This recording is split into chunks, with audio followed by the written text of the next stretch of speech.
বাংলাদেশে বর্তমানে আলেম আছে চেয়ারম্যান, কথা কন, আপনাকে জানা মতে আছে না? যেমন হেদায়েতুল্লাহ আজাদি বাংলাদেশের আলোচক বক্তা, বর্তমান রানিং চেয়ারম্যান। বিবারিয়া আছে আমজাদ হোসেন আশরাফি, নাই? নোয়াখালী আছে হাফিজি হুজুরের জামাতা খালেদ সাইফুল্লাহ দামাত বারাকাতুহুম।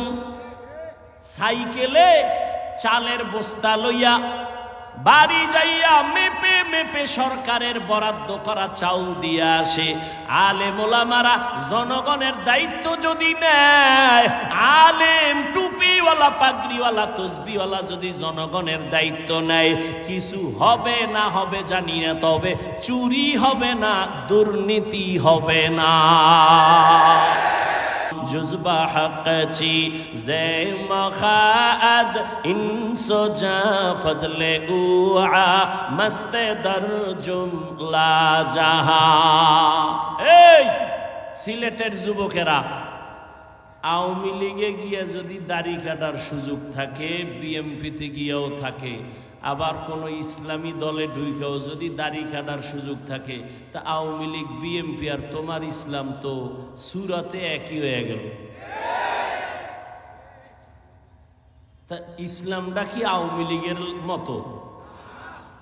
ইসলামটা কি বিএমপির মতো? আওয়ামী লীগ বিএমপি মহিলা নিয়ে এক চেয়ারে এক লাইনে বসবে, তুমি যদি হুজুরের দাবি কইরা তুমিও বসো তো এক হয়ে গেল।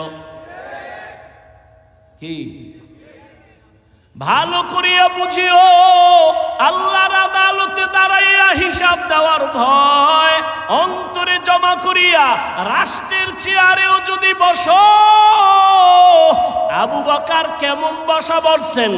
একদিন আবু বকর খেলাফতের দায়িত্বে আছেন, বিবি সাহেবা বলেন আমার মিষ্টি খাইতে মনে চায়। কি মনে চায়? মিষ্টি খাইতে মনে চায়। তখন আবু বকর সিদ্দিক রাদিয়াল্লাহু আনহু কই আছেন? পুরা দেশের ক্ষমতা তার হাতে।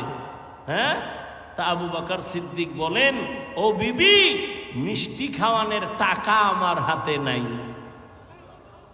এ রাজনীতি বুঝো,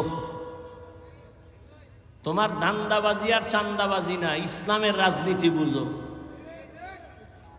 নাপাক তো কম খাইলা না, আর কত? শিয়ালের হাতে মুরগি রাখছো আমানত, টাইম দিছো 3 দিন, শিয়াল পণ্ডিত কয় দোয়াও চাই মাফ চাই, একদিনও না। জিন্দা কেন মরাও পাইতা না। শিয়ালের হাতে মুরগি দিলে যা হবে, ধর্মের চাবি বেনামাজি সুদখোরের হাতে দিলে তাই হবে। দিছে কারা? জিব্রাইল। কে দিছে? এ জোরে কও। হ্যাঁ, তোমরা সাফাবাজি করছো, ইসলাম চাই ইসলাম চাই। ভোটের আগের রাতে তাহাজ্জুদের টাইমে বরকতের হাদিয়া খাইয়া সকালে কিবলা ঘুরায় দিছ, ঠিক নি? আল্লাহ হেদায়াত দান করুন।